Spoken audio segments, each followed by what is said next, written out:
एक जंगल में एक टुनटुनी चिड़िया और उसका पति रमेश रहते थे। कुछ दिन पहले ही टुनटुनी ने अंडे दिए थे।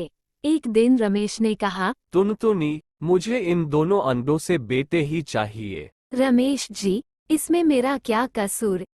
ये तो भगवान के काम है, वह चाहे बेटी दे या बेटा दे, मैं तो कुछ नहीं कर सकती। मैं किसी काम से बाहर जा रहा हूँ। उसी दौरान एक अंडा टूट जाता है और उसमें से बेटी निकलती है। टुनटुनी ये देखकर बहुत परेशान हो जाती है। वह सोचने लगती है कि रमेश उसे उसकी बेटी से अलग कर देगा। वह अपनी बेटी को लेकर एक दूसरे पेड़ पर चली जाती है और बेटी से कहती है, यहाँ रहना, मैं तुम्हें ढूंढने वापस आऊंगी। फिर वह अपने घोंसले में लौट जाती है। दूसरे अंडे से बेटा निकल आता है। रमेश भी वापस आ जाता है और ढूंढने से पूछता है, टुनटुनी, पहले अंडे कहाँ गया है? रमेश, चील ने हमला कर दिया।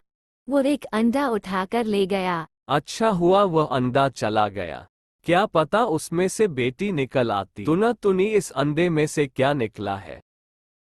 इस अंडे में से बेटा निकला है। चलो बेटा, मैं तुम्हें अपने दोस्त के घर लेकर चलता। बेटे को लेकर अपने दोस्त के घर चला जाता है। टुनटुनी पीछे से परेशान हो जाती है कि कहीं मेरी बेटी पर कोई हमला न कर दे, इसलिए वह अपनी बेटी के पास जाती है। वहां पर एक शिकारी चील को देखती है। चील, तू यहाँ मेरे बेटे के पास क्या कर रहा है? तू मेरी बेटी को नुकसान नहीं पहुंचा सकता। चील टुनटुनी पर हमला कर देता है। टुनटुनी जख्मी हो जाती है और अपनी बेटी को लेकर वापस अपने घोंसले में आ जाती है। वह अपने पति से कहती है, रमेश, उस दिन मैंने तुमसे झूठ बोला था कि वो अंडा चील ने ले लिया है। दरअसल अंडे में से बेटे निकले थे। मैंने इसे दूसरे पेड़ पर छोड़ दिया था, लेकिन अब चील ने उस पर हमला कर दिया है।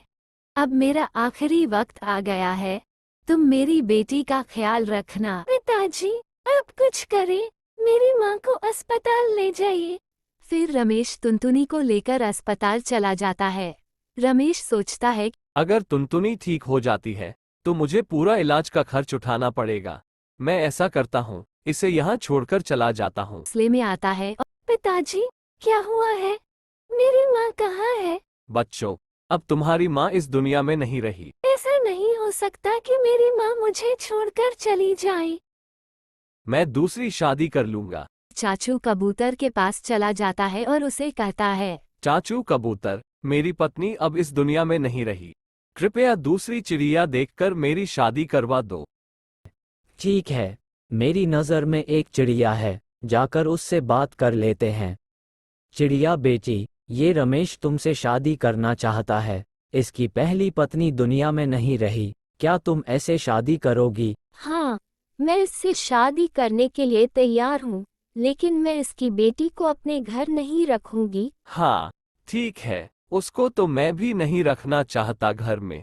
तुम जाकर निकाल देना, हम कल सुबह शादी कर लेंगे। तुम जहाँ से चली जाओ, तुम्हारी इस घर में कोई जगह नहीं है। पिताजी, अब मैं कहाँ जाऊंगी? इसी तरह अपनी बेटी को घर से निकाल देता है। रात को वह सो जाते हैं। वह चिड़िया सोचती है कि पूरे रमेश के पास क्या है, मैं इसकी सारी दौलत लेकर यहाँ से चले जाते हैं। बुढ़ा कहीं का मुझसे शादी करने चला था। बेटा, तुम्हारी होने वाली माँ चिड़िया कहाँ गई? धोखा तो नहीं देगी, लगता है वह तो सारे देवर लेकर चली गई है। अल्लाह, मैं तो लूट गया हूँ, मुझे अपने किए की सजा मिल गई है। मैंने जो टुनटुनी और उसकी बेटी को घर से निकाल दिया था,